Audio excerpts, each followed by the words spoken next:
Hello అండి, ఎలా ఉన్నారు? అందరూ బాగున్నారా? నేనైతే చాలా బాగున్నాను. చూడండి, మా మేడం నిన్న బర్త్డే అని నా కోసం నేను ఒకదాన్ని ఉన్నానని గుర్తు పెట్టుకొని మరీ నాకు కేక్ తెచ్చిచ్చింది. కేకు, జ్యూసు చాలా సంతోషంగా అనిపించింది నాకైతే. హ్యాపీ బర్త్డే చెప్పి శుక్రాన్ని చెప్పినాను, తెగ మెలికలు తిరిగిపోయిందండి. చూడండి, ఎవరు ఇలా ఉంటారు? గుర్తు పెట్టుకోవటమే పెద్ద పని, మళ్ళీ తెచ్చి ఇచ్చింది ఇంత దూరం తెచ్చి. చాలా థ్యాంక్స్ అని చెప్పినాను. అంతేకాదండి, ఇప్పుడు చిన్న పార్టీ కూడా ఉంది ఇక్కడ మాకు డ్యూటీ చేసే దగ్గర. ఇది చూపించి అది కూడా చూపిద్దామని రెండు షేర్ చేశాను. తప్పకుండా చూడండి చివరి దాకా.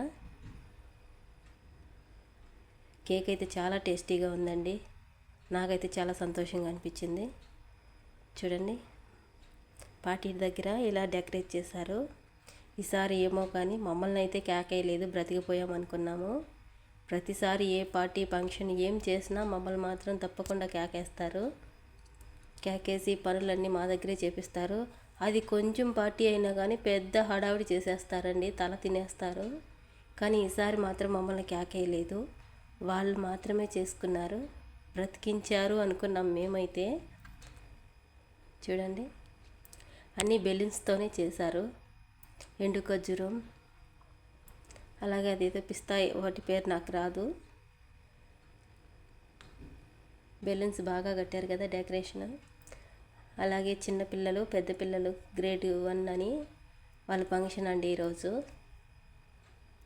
చిన్న పార్టీ చేసుకొని ఫంక్షన్ చేశారు.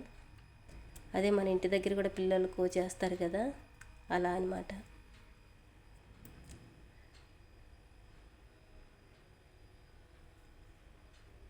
ఈసారి ఈ సంవత్సరం ఏం పెద్ద గ్రాండ్గా ఏం లేదు. ప్రతి సంవత్సరం అయితే చాలా బాగా చేసేవాళ్ళు గ్రాండ్గా. ఈసారి చాలా సింపుల్గా చేశారు, ఏమో తెలీదు. అంతేకాదు, రేపు వారం ఉందండి, ఇంకా పెద్ద పార్టీ ఉంది రేపు వారం. ఆ రోజు కుదిరితే వీడియో తీసి పెడతాను, కుదరకపోతే లేదు, ట్రై చేస్తానండి. ఈ సంవత్సరం వీడియో ఇది. ఇలా అక్కడక్కడ డెకరేట్ చేశారు. చాలా సింపుల్గా చేశారు ఈ సంవత్సరం, ఏమో తెలీదు. చూడండి, మీకు నచ్చినట్లయితే షేర్ చేసి, లైక్ చేసి, సబ్స్క్రైబ్ చేసుకోండి. బాయ్.